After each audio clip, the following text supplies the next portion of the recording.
Aujourd'hui, on plonge dans une exploration vraiment passionnante qui bouscule pas mal de certitudes autour de nos tables de jeu. C'est sur la représentation féminine dans les jeux de société.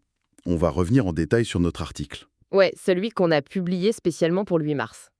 C'est ça. L'idée, c'est de voir à quel point le bon vieux cliché de la princesse qui attend son pro-chevalier est en train de se faire complètement pulvériser par de nouvelles mécaniques. Et c'était essentiel d'écrire là-dessus.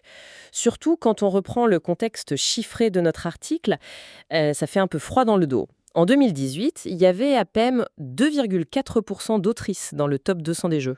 Ah oui, ce chiffre est terrible. Et pire encore, au palmarès de l'As d'Or 2026, zéro autrice n'a été récompensée. Zéro. Alors qu'on sait que les joueuses régulières pèsent pour près de 30% du public. C'est fou ce décalage entre la création et la pratique. Mais heureusement, quand on regarde les jeux eux-mêmes, les choses bougent. Bon, décortiquons tout ça. Dans notre article, on a mis en avant 7 héroïnes qui refusent catégoriquement d'être des victimes. Tiens, Jenny Barnes par exemple. Ah, la fameuse mondaine d'Aurora Arkham Aube. Ouais, elle traîne ses guêtres depuis la toute première édition en 1987. Carrément. On pourrait s'attendre à une héritière fragile, mais c'est pas du tout le cas. Elle utilise son propre argent grâce à son fonds de placement, elle se pointe avec ses 2 calibres 45, nickelés, et C'est pas elle qui crie à l'aide. voilà, c'est elle qui défonce la porte. Ce qui est fascinant ici, c'est la redéfinition du leadership. Prends un personnage comme la capitaine Sophie Odessa dans Sleeping Gods.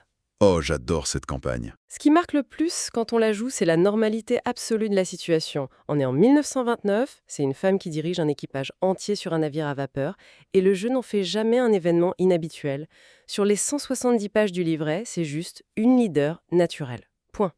C'est vrai que la subtilité est géniale. C'est là que ça devient vraiment intéressant. Quand le game design transforme une vulnérabilité sociale en arme fatale. Je repense à Wanda dans Zombicide pendant la rédaction de notre article. Ah oui, l'ancienne serveuse en patin à roulettes. Exactement. Avant l'apocalypse, elle passait son temps à esquiver les mains baladeuses des clients au drive-in. Une vraie vulnérabilité du quotidien. Totalement. Mais tu lui donnes une tronçonneuse et bim, grâce à ses patins, la mécanique la transforme instantanément en la survivante la plus létale du plateau. C'est brillant d'avoir retourné ça. Et ça va plus loin qu'un simple clin d'œil humoristique. Les concepteurs utilisent de plus en plus la vulnérabilité comme une vraie mécanique tactique.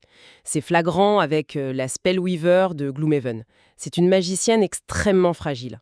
Un courant d'air et... Et elle tombe, c'est en vrai château de cartes. C'est ça. Mais cette fragilité extrême dicte une stratégie à haut risque. Quand elle joue la carte qui lui permet de récupérer tout son deck pour raser des pièces entières, la mécanique prouve que la vulnérabilité peut être l'arme stratégique ultime. La puissance n'est plus qu'une question de force brute. Ça change complètement la posture autour de la table. Quand on joue quelqu'un comme Daisy Walker, toujours dans l'horreur indicible, on ne cherche pas à taper le plus fort. On survit uniquement grâce à son intellect et son savoir de bibliothécaire. L'intellect devient une mécanique implacable en soi. Si l'on relie cela à la vue d'ensemble, ça rappelle que l'aventure ou l'exploration ne sont pas des monopoles masculins. Le jeu de survie de Seventh Continent intègre carrément la véritable exploratrice Mary Kingsley. Celle qui bravait les conventions victoriennes historiques. Absolument. On sort du pur fantasme de puissance physique. On le voit aussi avec Ayla du jeu Ayla et l'éclat de la montagne. Une rareté absolue dans l'industrie, ce jeu. On est loin du massacre de monstres. Très loin. La quête d'Ayla, c'est avant tout un voyage intime face à la perte et au deuil. La force du personnage réside dans sa résilience émotionnelle.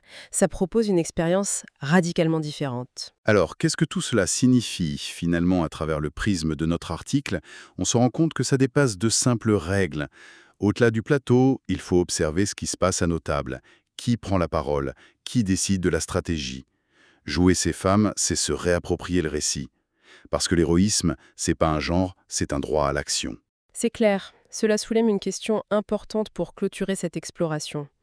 Si le fait d'incarner ces personnages modifie le rapport de force autour de la table, dans quelle mesure ces mécaniques d'émancipation pourraient-elles influencer nos comportements et nos prises de décision dans le monde réel, une fois la boîte refermée ?